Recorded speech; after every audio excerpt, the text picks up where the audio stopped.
Oleh olan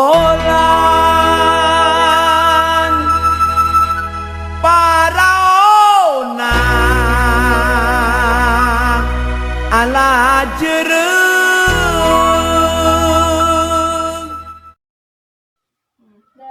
Bismillahirrahmanirrahim. Assalamualaikum warahmatullahi wabarakatuh. Sampurasun, salam sejahtera untuk kita semua. Puji dan syukur marilah kita panjatkan kehadirat Allah Subhanahu wa Ta'ala, Tuhan yang Maha Esa, karena atas karunia-Nya kita dapat berkumpul mengikuti perkuliahan pada kesempatan kali ini.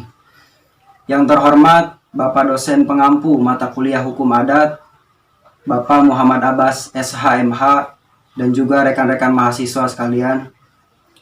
Pada kesempatan kali ini, izinkan kami untuk mempresentasikan hasil pembuatan makalah kelompok kami yang akan membahas mengenai hukum adat Madura. Namun sebelum kami memulainya, kami akan terlebih dahulu memperkenalkan diri kami. Saya Muhammad Sapi dari kelas HK20A, dan ada Yuni Pratiwi dari kelas HK20A, dan Laili Pecia Luciana dari HK20A, dan juga Stefani Armedita Putri Aderato dari kelas HK20A. Pada kesempatan kali ini, ada 4 poin yang akan kami bahas mengenai hukum adat Madura. Yang pertama, poin yang akan kami bahas yaitu sejarah singkat mengenai suku Madura. Kemudian yang kedua, adat istiadat yang masih dipertahankan dalam suku Madura. Kemudian yang ketiga, sistem waris dan pernikahan. Dan keempat, tradisi carok. Baiklah, materi pertama mengenai sejarah singkat suku adat Madura akan disampaikan oleh Saudara Stefani, dan juga pembahasan selanjutnya akan dibahas secara beruntun tanpa diantarai oleh moderator kembali.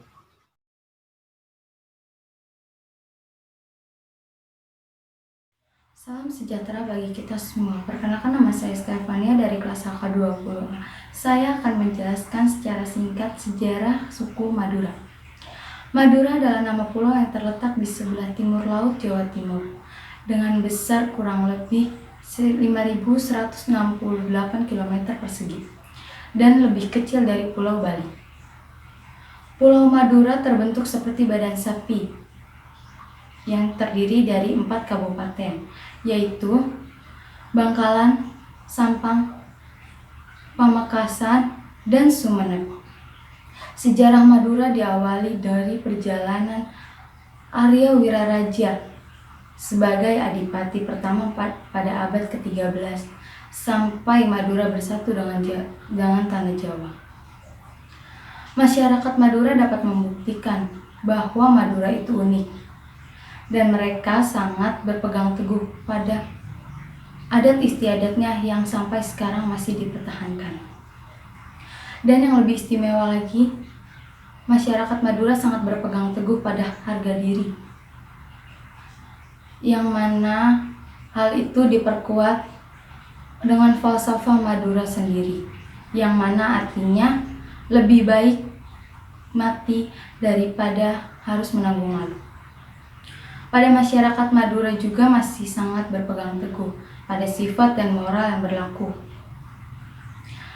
yaitu di mana jika hal tersebut dilanggar maka akan terdapat sanksi yang akan diterima oleh pelaku tersebut.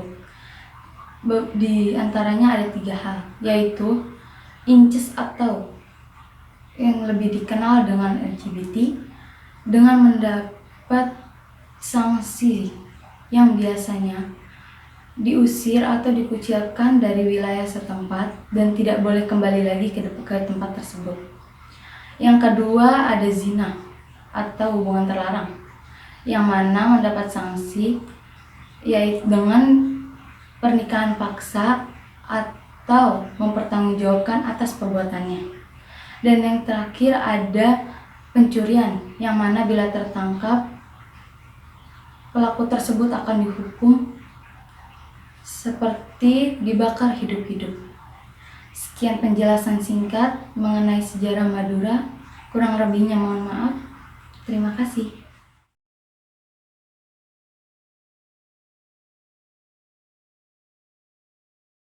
Saya akan menjelaskan sedikit tentang adat istiadat Madura yang masih dipertahankan hingga saat ini.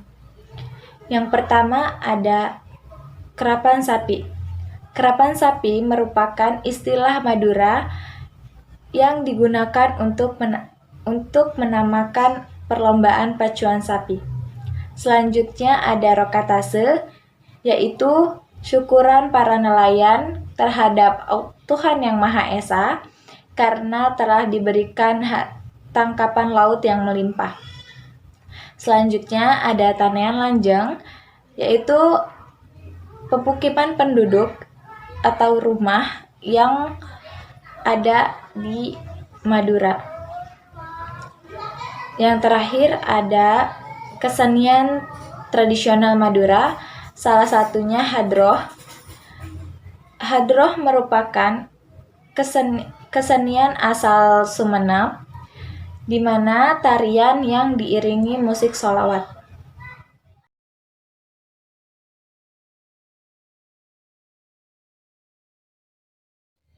Assalamualaikum warahmatullahi wabarakatuh. Salam sejahtera untuk semua.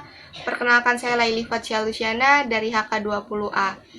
Di sini saya akan membahas materi dari kelompok saya, terutama pada bagian saya, yaitu kasus pernikahan siri yang terjadi pada anak usia dini, dan materi yang kedua adalah praktik pembagian waris adat Madura. Untuk materi saya, kasus pernikahan siri yang terjadi pada anak usia dini, terdapat 4 poin materi. Poin yang pertama, saya akan menjelaskan bagaimana sejarah pernikahan siri yang terjadi pada anak usia dini. Menurut hasil survei UNICEF, menunjukkan bahwa tradisi, agama, kemiskinan, ketidaksetaraan gender, dan ketidakamanan karena konflik adalah alasan utama tingginya jumlah pernikahan anak-anak di Indonesia. Pernikahan anak-anak di Madura mendapat tingkat pernikahan anak-anak yang tinggi di wilayah Jawa Timur.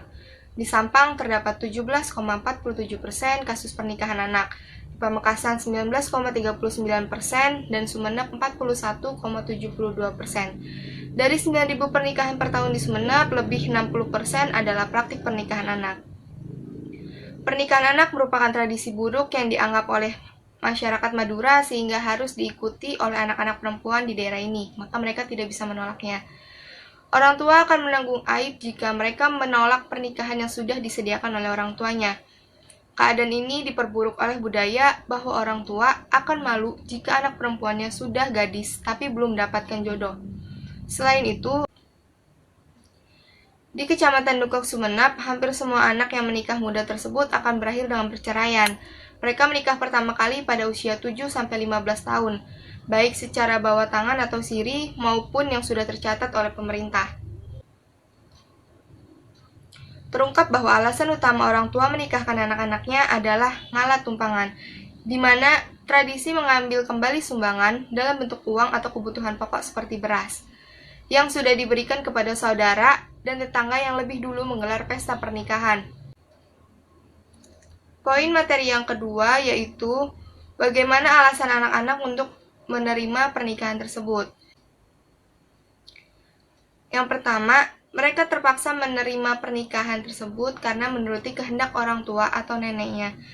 Baik bagi pengantin yang masih belia, mereka menerima segala ketidaktahuan tentang pernikahan. Mereka hanya tahu bahwa saat dinikahkan, semua keinginan mereka akan terpenuhi oleh orang tuanya. Alasan yang kedua adalah calon suami masih keluarga jauh dari neneknya, dan mereka tidak ingin hartanya jatuh ke tangan orang lain. Yang ketiga, membahagiakan orang tua mereka dengan menjadi pengantin untuk menarik sumbangan yang telah diberikan kepada banyak orang di kampungnya. Kesediaan mereka menjadi pengantin dalam pesta ngalah tumpangan karena menyelamatkan muka orang tua. Mereka bersedia dinikahkan karena mereka menyadari bahwa pernikahan ini hanya formalitas dan mereka dapat mengakhiri pernikahan tersebut setelah pesta pernikahan selesai. Poin materi yang ketiga adalah bentuk-bentuk perlawanan yang dilakukan oleh anak-anak untuk pernikahan siri. Salah satu bentuk perlawanan terhadap pernikahan anak setelah mereka dinikahkan dengan paksa adalah bercerai. Menurut pengakuan mereka, pihak yang menginginkan untuk bercerai adalah dari pihak perempuan.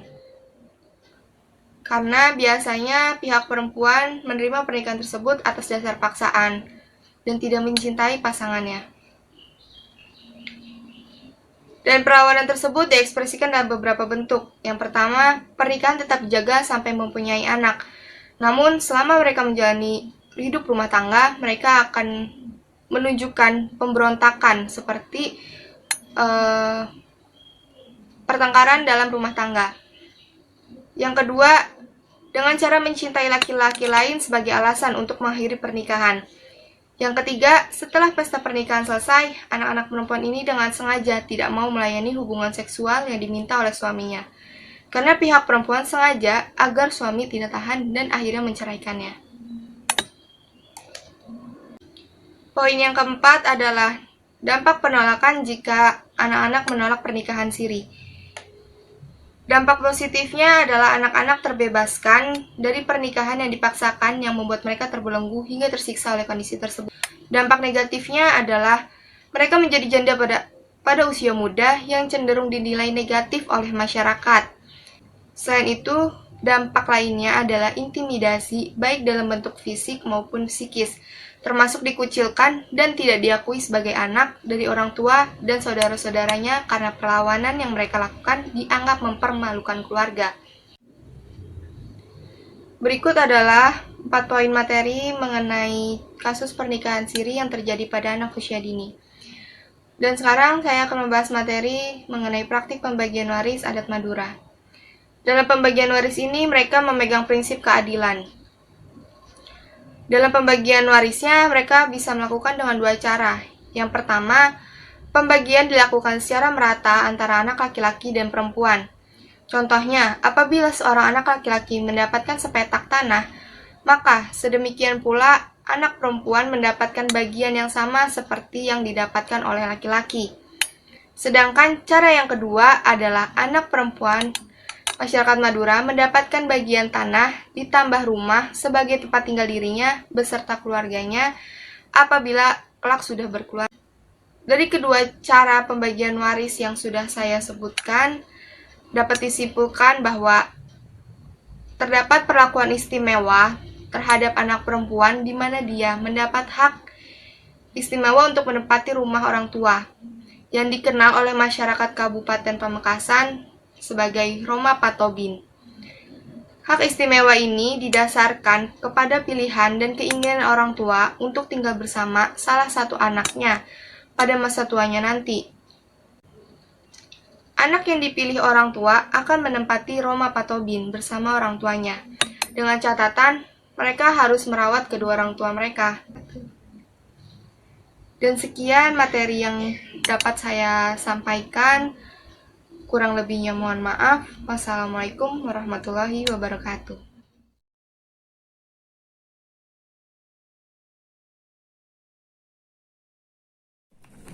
Baik, terima kasih. Nama saya Muhammad Sapei dari kelas HK20A. Di sini saya akan sedikit membahas mengenai tradisi carok yang ada dalam adat istiadat Madura. Carok dalam bahasa Madura adalah sebuah pertarungan yang menggunakan senjata tajam. Carok telah ada sejak abad ke-18 pada masa penjajahan kolonial Belanda. Hingga sampai saat ini telah tertanam menjadi sebuah tradisi yang melekat dalam adat istiadat Madura. Bagi masyarakat Madura, carok adalah sebuah bentuk perlawanan terhadap penindasan, penghinaan, dan bentuk ketidakpuasan terhadap konflik atau permasalahan apapun. Oleh karena itu, carok identik dengan senjata yang bernama celurit. Secara filosofis, bentuk celurit yang melengkung seperti tanda tanya yang melambangkan ketidakpuasan masyarakat Madura, dan caroklah yang akan menjadi jawaban atas ketidakpuasan tersebut jika pada proses negosiasi sebelumnya tidak menemukan titik terang. Atau carok juga dapat diartikan sebagai proses penyelesaian terakhir dari konflik masyarakat Madura. Celurit tak hanya menjadi sebuah alat saja, namun celurit erat kaitannya dengan tradisi nyingkem dalam adat istiadat Madura. Tradisi nyingkem adalah tradisi yang mengharuskan seorang pria Madura membawa senjata tajam seperti celurit yang ketika berada di luar rumah sebagai perlindungan dari mara bahaya apapun.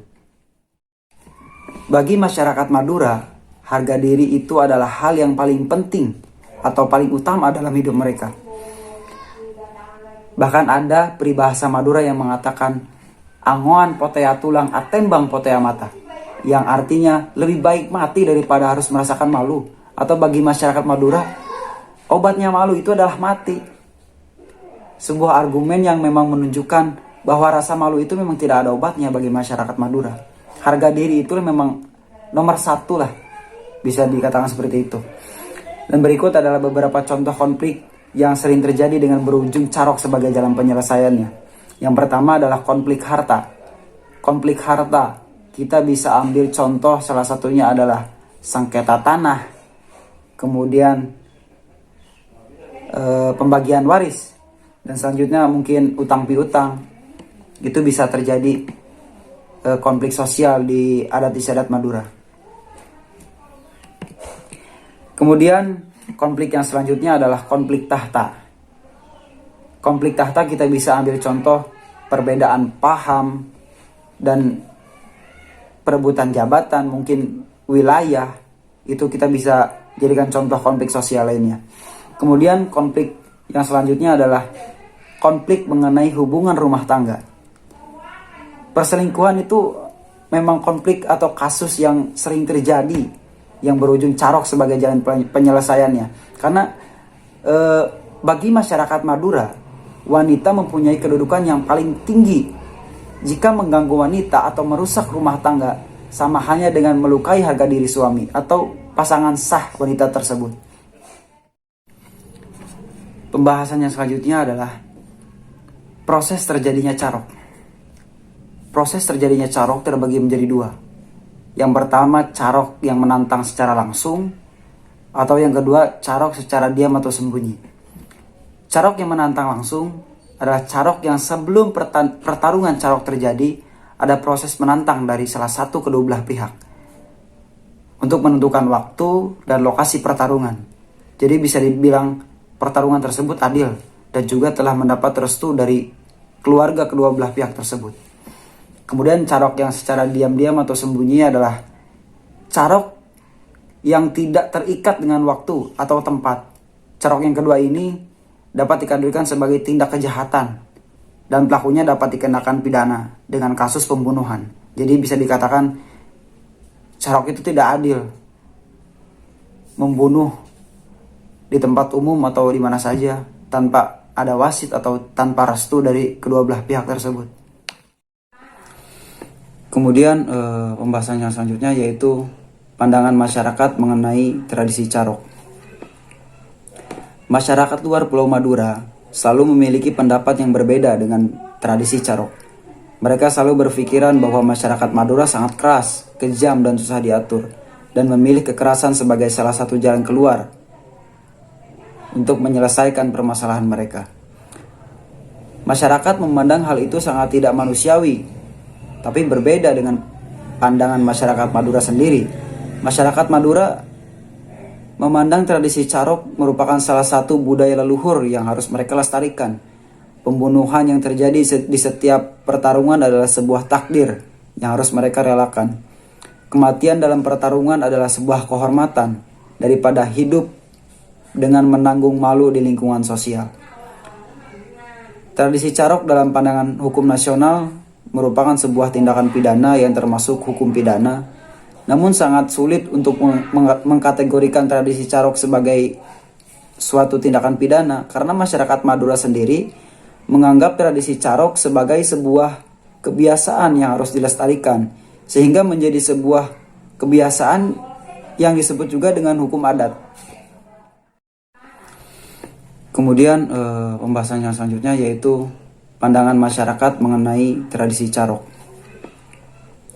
Masyarakat luar Pulau Madura selalu memiliki pendapat yang berbeda dengan tradisi carok. Mereka selalu berpikiran bahwa masyarakat Madura sangat keras, kejam dan susah diatur, dan memilih kekerasan sebagai salah satu jalan keluar untuk menyelesaikan permasalahan mereka. Masyarakat memandang hal itu sangat tidak manusiawi, tapi berbeda dengan pandangan masyarakat Madura sendiri. Masyarakat Madura memandang tradisi carok merupakan salah satu budaya leluhur yang harus mereka lestarikan. Pembunuhan yang terjadi di setiap pertarungan adalah sebuah takdir yang harus mereka relakan. Kematian dalam pertarungan adalah sebuah kehormatan daripada hidup dengan menanggung malu di lingkungan sosial. Tradisi carok dalam pandangan hukum nasional merupakan sebuah tindakan pidana yang termasuk hukum pidana, namun sangat sulit untuk mengkategorikan tradisi carok sebagai suatu tindakan pidana karena masyarakat Madura sendiri menganggap tradisi carok sebagai sebuah kebiasaan yang harus dilestarikan, sehingga menjadi sebuah kebiasaan yang disebut juga dengan hukum adat. Demikianlah presentasi mengenai adat istiadat Madura yang dapat kami sampaikan. Kurang lebihnya mohon dimaafkan. Tutup, wabillahi taufik wal hidayah. Wassalamualaikum warahmatullahi wabarakatuh.